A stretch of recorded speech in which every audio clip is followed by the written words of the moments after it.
parler, on reçoit des invités triés sur le volet, taillés à votre mesure, chers téléspectateurs, parce que nous savons que vous adorez ce qui est bien. Alors, nous recevons M. Njoya, ça fait un bail, M. Njoya. Un très bon goût. Merci Patricia, heureux de te retrouver ici. Je vous en prie, mais l'élégance ne sauve de rien. Oh, merci.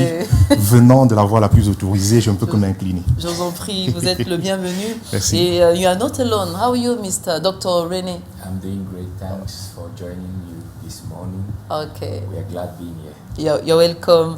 Alors, tout de suite, on va démarrer par ce qui me semble la préoccupation majeure pour tous nos téléspectateurs. Alors, l'Institut universitaire des leaders ouvre donc le cycle ingénieur cette année.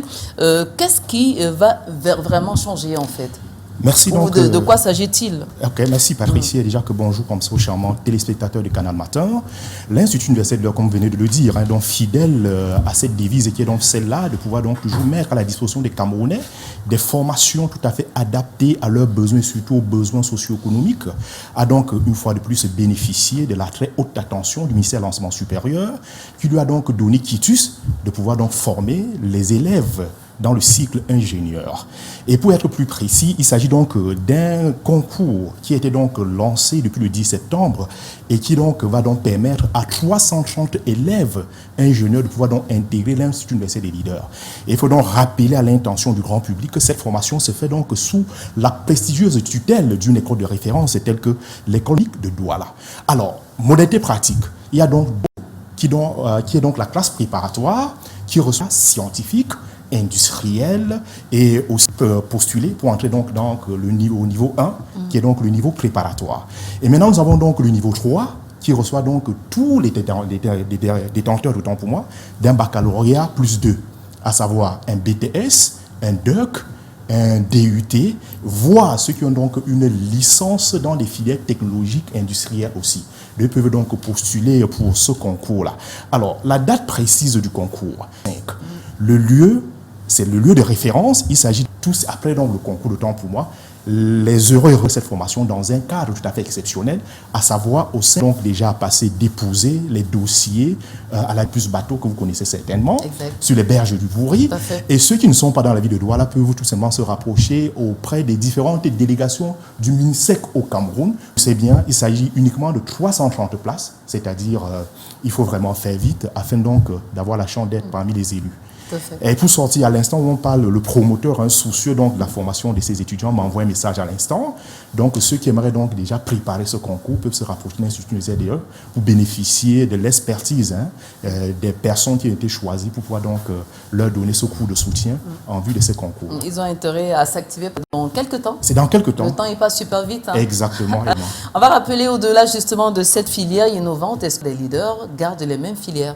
Oui, en dehors donc une filière, tout en rappelant que pour le concours en question, nous avons donc quelques spécialités à part sécurité des systèmes d'information, management des systèmes d'information et le génie logiciel. Alors pour revenir à votre question, l'Institut universitaire de l'Eure reste toujours donc fidèle à ses formations habituelles. Vous avez par exemple dans le cycle BTS, vous avez gestion, logiciel et transport, banque, finance et tout ce qui tourne autour. Sans toutefois oublier de rappeler qu'il y a aussi une grande innovation, toujours pour le compte de cette année. L'Institut universitaire de l'Eure vient donc de signer un partenariat exceptionnel avec la plus grande université privée de l'Inde, à savoir la Shada University, qui servira donc de pont le Cameroun et l'Inde pour ceux qui aimeraient donc poursuivre leur formation. Over to you, Dr. René, the benefits of studying in Institut universitaire des leaders.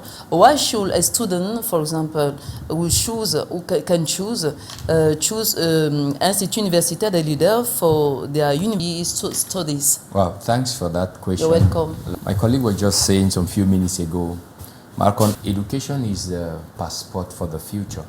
Young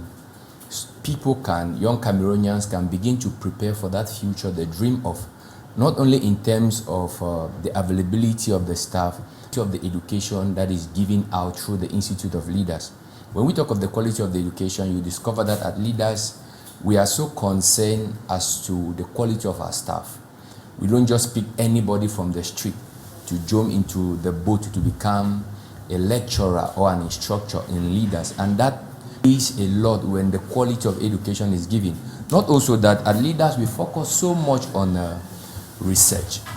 Because Albert Einstein is of the opinion that curiosity is the bridge between now and the future Cameroon dreams of. We must raise young men who ask questions that gives us answers. So as leaders, we train them not only to be robots, no, we train them to think for themselves by asking challenging questions that pushes them to want to look for those answers. And by so doing, it brings, and amongst that also, we talk about the bridge between leaders has partnership not only with local stakeholders but international stakeholders, which brings in foreign lecturers that shares their experience, shares their knowledge with us, and it puts us therefore on the platform to always be leaders. That means Institute of Future. Yeah, the Institute of the Future. Thanks so much for being there. Merci beaucoup, Prince Joya. Nos étudiants que la rentrée académique pour le compte du campus de Ndorpassi, c'est le 14 octobre. À Kribi, c'est le 16. On veut donc donner un caractère solennel à cette rentrée-là. Le campus Bateau a tenu sa rentrée, d'autant pour moi, depuis le 7 octobre. Magnifique. Donc c'est déjà effectif de ce côté-là. On vous souhaite que du bonheur et très bonne rentrée. Merci. Excellente journée à vous.